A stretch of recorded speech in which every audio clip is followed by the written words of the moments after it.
Hello everyone. आज हम polity की सीरीज का नेक्स्ट लेक्चर डिस्कस कर रहे हैं। जैसा कि मैंने आपसे प्रॉमिस किया है कि पॉलिटी की सीरीज और जो लक्ष्मीकांत बुक है उसे कंप्लीट करेंगे लाइन बाय लाइन। तो उसी सीरीज में ये नेक्स्ट लेक्चर है और नेक्स्ट चैप्टर है मेकिंग ऑफ द कॉन्स्टिट्यूशन। ये जो चैप्टर है ये बहुत इंपॉर्टेंट है। इसमें मैंने शुरू में आपको हाइलाइट्स दिखाए हैं कि किस तरह से एम एन रॉय ने फर्स्टली 1934 में कॉन्स्टिट्यूएंट असेंबली की डिमांड की। कांग्रेस ने ऑफिशियली कब डिमांड किया, नेहरू रिपोर्ट कब आई, अगस्त ऑफर ने क्या किया और कैबिनेट मिशन ने कब फाइनलाइज किया कॉन्स्टिट्यूएंट असेंबली की फॉर्मेशन को। तो इससे पहले हम पूरा लाइन बाय लाइन देखें कि कैसे कॉन्स्टिट्यूएंट असेंबली फॉर्म हुई और कैसे उसके अंदर रिफॉर्म आए, कैसे लॉ इम्प्लीमेंट हुआ, अगस्त ऑफर ने क्या कहा। इसको देखने से पहले कुछ पॉइंट्स देख लेते हैं। डिमांड ऑफ कॉन्स्टिट्यूएंट असेंबली मतलब कॉन्स्टिट्यूएंट असेंबली की डिमांड से पहले क्या हो रहा था ब्रिटिश इंडिया में। देखो, पहली चीज, ब्रिटिश क्या है, अपना इम्पोज कर रहे थे कॉन्स्टिट्यूशन, जो उन्होंने 1909 से लेकर, जब कम्युनल अवार्ड आया तब से लेकर उसके बाद 1919 का एक्ट आया।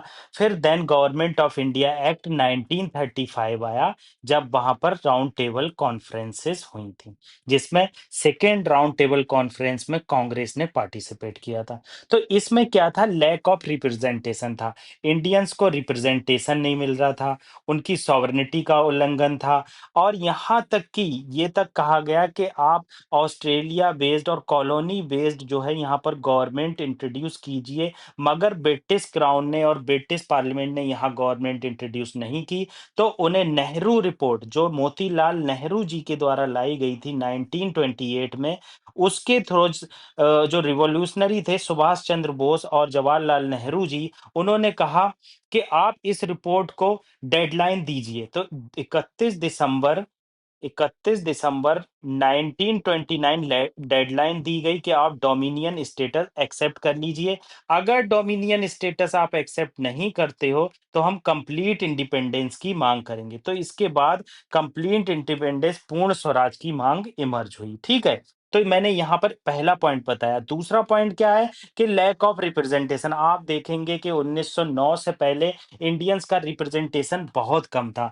टैक्सेशन की पावर बहुत ज़्यादा थी। यहाँ से रॉ मटेरियल इंडिया से ब्रिटेन में जाता था और फिनिश्ड गुड्स इंडिया में आते थे और कोई भी कस्टम ड्यूटी और टैक्स नहीं लगता था। इससे क्या हुआ था, इंडियन इंडस्ट्री पूरी तरह फिनिश हो गई थी। मतलब Indian industry back to agriculture पहुंच गई थी। इस तरह का क्वेश्चन पूछता है कि किस चीज के बाद क्या हुआ कि इंडियन इंडस्ट्री का डी इंडस्ट्रियलाइजेशन हो गया। तो इस तरह से जो ब्रिटेन ने रॉ मटेरियल हम विदेश में भेजा विदाउट एनी टैक्स और वहां से फिनिश्ड गुड आने लगे, तो इंडियन प्रोडक्ट की डिमांड घट गई। जब इंडियन प्रोडक्ट की डिमांड घट गई तो इंडिया में डी इंडस्ट्रियलाइजेशन होने लगा, लोग एग्रीकल्चर की तरफ जाने लगे और एग्रीकल्चर पर प्रेशर बढ़ने लगा। तो ये चीज यहाँ पर इंपॉर्टेंट है। तीसरा पॉइंट क्या है कि इसके बाद जब डिमांड हुई, इससे पहले उसके बाद लॉ आए, 1935 का एक्ट आई, तो इंडियन पॉलिटिकल पार्टीज की कॉन्शियसनेस में डेवलपमेंट हुआ। और इंडियन पॉलिटिकल पार्टीज के जैसे थिंकर्स थे, बाल गंगाधर तिलक, दादा भाई नेरोजी, इन्होंने ब्रेन ड्रेन की, सॉरी, इकोनॉमिक ड्रेन की पॉलिसी दी। दादा भाई नेरोजी ने बताया किस तरह से इंडिया की मनी जो है विदेश में जा रही है। ये सब चीजें यहाँ पर बताई गई। इसके बाद क्या हुआ, चौथा पॉइंट आप देखेंगे कि साइमन कमीशन फेल हो गया। देखो, साइमन कमीशन जब आया तो उसमें कोई भी इंडियन रिप्रेजेंटेटिव नहीं था। जब इंडियन रिप्रेजेंटेटिव नहीं था तो इससे क्या हुआ कि बहुत सारे इंडियंस को धक्का पहुंचा कि हमारा रिप्रेजेंटेशन डिक्लाइन होता चला जा रहा है। इंडियन को एक्सक्लूड कर दिया गया और यहाँ पर गवर्नेंस स्ट्रक्चर ब्रिटेन ने अपने दम पर बनाया, जिससे क्या हुआ, इंडियंस में बहुत ज्यादा एग्रेशन देखने को मिला। फिर इसके बाद क्या हुआ, पोस्ट रशिया रिवॉल्यूशन हुआ। देखो, बहुत सारे फॉरेन में ऐसे चीजें हुई जिसके बाद इंडिया को कॉन्फिडेंस आया। जैसे जापान से रिलेटेड चीजें हुई, जापान ने वॉर में कैसे लीड लिया, रशियन रिवॉल्यूशन हुआ। तो इससे इंडियंस को एक कैपेसिटी मिली और स्ट्रांगनेस मिली कि ताकि वो रिवॉल्यूशन या फिर अपनी फ्रीडम स्ट्रगल को मूवमेंट दे सकते हैं। तो इस तरह की चीजें हमें यहाँ पर देखने को मिलती हैं। अब देख लेते हैं मेकिंग ऑफ इंडियन कॉन्स्टिट्यूशन। ठीक है? पहली चीज़ कॉन्स्टिट्यूएंट असेंबली की बात कर रहे हैं, देखो ये कॉन्स्टिट्यूएंट असेंबली की सील थी, ये आपको पता होना चाहिए, हाथी और भारत के साथ। ये अनडिवाइडेड इंडिया की सील है, देखो अभी यहाँ पाकिस्तान डिवाइड नहीं हुआ है, तो अनडिवाइडेड इंडिया की सील है और इस सील को आप रट लेना, इसमें क्या-क्या चीज़ होती है, हम एक-एक चीज़ डिस्कस करेंगे। देखो पहली बार कॉन्स्टिट्यूएंट असेंबली की डिमांड एम.एन. रॉय ने 1935 34 में की। देखो एम.एन. रॉय कौन है? ये फॉर्मली डिमांड की गई। वैसे तो बहुत बार आप सुनेंगे कि कॉन्स्टिट्यूएंट असेंबली की डिमांड आ रही, मगर फॉर्मली डिमांड करना, रिटन लेटर देना, ये सब चीज़ें। तो फर्स्ट टाइम आइडिया जो है एम.एन. रॉय रॉय ने प्रोड्यूस किया। एम.एन. रॉय कौन थे? कम्युनिस्ट पार्टी ऑफ इंडिया जब 1920 में ताशकंद में फॉर्म हुई थी, तब वहाँ पर इन्होंने लीडिंग रोल निभाया था एम.एन. रॉय ने, ठीक है? तो फर्स्ट आइडिया जो प्रमोट किया गया को कम्युनिस्ट पार्टी के मेंबर थे एम.एन. रॉय, उनके द्वारा किया गया। देन कांग्रेस ने ऑफिशियली डिमांड किया कि एक कॉन्स्टिट्यूएंट असेंबली बनाई जाना चाहिए और इंडियंस जो है अपना कॉन्स्टिट्यूशन खुद बनाए, ठीक है? तीसरा पॉइंट क्या है कि नेहरू डिक्लेरेशन 1938 में जवाहरलाल नेहरू ने अपना एक डिक्लेरेशन दिया। उन्होंने कहा कि कोई भी एक्सटर्नल इंटरफेरेंस बर्दाश्त नहीं होगा। असेंबली इलेक्ट किए हुए बॉडी से, एडल्ट फ्रेंचाइजी से अपनी कॉन्स्टिट्यूएंट असेंबली बनाएगी। ये एडल्ट फ्रेंचाइजी क्या होती है कि वोटिंग पावर, आम लोग वोट देंगे और वो जो रिप्रेजेंटेटिव चूज करेंगे वो लोग कॉन्स्टिट्यूशन बनाएंगे। मगर ये ऐसा नहीं हुआ था, डायरेक्ट इलेक्शन इतना पॉसिबल नहीं था, एडल्ट फ्रेंचाइज नहीं आ पाया था। इनडायरेक्ट इलेक्शन के थ्रू जो है अपना कॉन्स्टिट्यूशन बना था। नेक्स्ट पॉइंट क्या है? नेक्स्ट पॉइंट रिलेटेड है अगस्त ऑफर।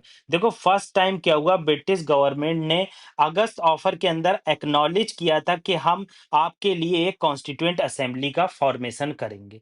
उसके बाद 1942 में क्रिप्स मिशन आया। सर स्टीफर्ड क्रिप्स ने प्रपोज किया कि अगर वर्ल्ड वॉर टू में आप पार्टिसिपेट करते हैं तो हम कॉन्स्टिट्यूएंट असेंबली का फॉर्मेशन करेंगे, ठीक है? मगर मुस्लिम लीग ने ये अनडिवाइडेड इंडिया का कॉन्सेप्ट को रिजेक्ट किया, कहा टू सेपरेट कॉन्स्टिट्यूएंट असेंबली होना चाहिए। देखो क्या हुआ, जो वर्ल्ड वॉर सेकंड के टाइम पर इंडिया ने पार्टिसिपेट करने से मना कर दिया था। इंडिया ने कहा था कि आप अगर अभी हमें डोमिनियन स्टेटस दे देते हो तो हम तुरंत के तुरंत आपको अपनी मदद प्रोवाइड करेंगे, फौज प्रोवाइड करेंगे, रिसोर्सेज प्रोवाइड करेंगे, मगर ऐसा नहीं हो पाया। तो इस तरह से जो मिशन आए, क्रिप्स मिशन 1942 ने कहा कि अनडिवाइडेड इंडिया का इंडिपेंडेंट कॉन्स्टिट्यूशन बनाने के लिए हम वर्ल्ड वॉर सेकेंड के वॉर क्या करेंगे, वर्ल्ड वॉर सेकेंड के बाद क्या करेंगे, एक कॉन्स्टिट्यूएंट असेंबली बनाएंगे। मगर क्या हुआ, मुस्लिम लीग ने इसका अपोज किया। मुस्लिम लीग बोली कि टू सेपरेट कॉन्स्टिट्यूएंट असेंबली बनना चाहिए। कैबिनेट मिशन आया। फाइनली कैबिनेट मिशन ने क्या बोला कि भाई के पाकिस्तान उकिस्तान कुछ नहीं बनेगा, सेकेंड सिंगल कॉन्स्टिट्यूएंट असेंबली बनेगी और टू नेशन की थ्योरी को रिजेक्ट कर दिया गया। मुस्लिम लीग को इसने सेटिस्फाई किया इनिशियली, मगर बात को आप देखेंगे कि दंगे होने लगे, डायरेक्ट एक्शन मुस्लिम लीग ने कर दिया, उसके बाद दो नेशन इमर्ज होकर आए। अब इससे रिलेटेड कुछ एमसीक्यूज देख लेते हैं ताकि जो अभी तक बताया उसमें क्लियरिटी हो जाए। तो पहला एमसीक्यू क्या कह रहा है, with reference to the demand for a constituent assembly in India, consider the following statements. Which of the statement above is correct? M.N. Roy was the first to propose the idea of a constituent assembly in 1934. बिल्कुल सही, अभी हमने ऊपर पढ़ा। The August offer 1940 rejected the idea of constituent assembly. हमने तो ये नहीं कहा था, ऐसा कुछ नहीं है। अगस्त ऑफर ही था जिसने फर्स्ट टाइम कॉन्स्टिट्यूएंट असेंबली का आइडिया एक्सेप्ट किया था, मगर लागू नहीं किया, वो चीज अलग बात है। तो ये एक गलत हो गया। Cripps mission supported the creation of two separate constituent assembly. नहीं, ये बिल्कुल गलत है। क्रिप्स मिशन ने ये एक्सेप्ट नहीं किया था। यही तो अभी हम पूरा विवाद देख रहे थे कि कैसे क्रिप्स मिशन ने कहा था कि केवल एक नेशन होगा, उसकी एक कॉन्स्टिट्यूएंट असेंबली होगी। मुस्लिम लीग ने इसका अपोज किया था, ठीक है? तो ओनली वन ठीक है। अगर दूसरा गलत करोगे तो ये कट गया, तीसरा गलत करोगे तो ये कट गया, तो only one statement is correct. तो देखो आप यहाँ पर एक केवल करेक्ट है, एम.एन. रॉय ने प्रपोज किया था। August offer accept accept the principle और Cripps mission propose the assembly, Muslim League demand two nation, वो मैंने आपको बता दिया। सेकंड एमसीक्यूज देख लो जो बहुत इंपॉर्टेंट है। इस तरह के क्वेश्चन बहुत ज्यादा पूछे जाते हैं यूपीएससी के द्वारा, फैक्चुअल बेस्ड होते हैं, बिल्कुल रटना पड़ते हैं। Which of the following correctly match the year with respective milestone in the demand of constituent assembly. Constituent assembly की डिमांड में किसने माइलस्टोन किया? ठीक है, तो ये आपको बताना है इसमें से मैचिंग कौन-सा करेक्ट करेक्ट है। Nehru declared constitution must be based on adult franchise 1935 बिल्कुल गलत, ये 1938 में कहा था उन्होंने, ठीक है। 1938 Indian national Congress made first official demand बिल्कुल गलत, ये 1935 था, मतलब इधर का इधर कर दिया, इधर का इधर कर दिया।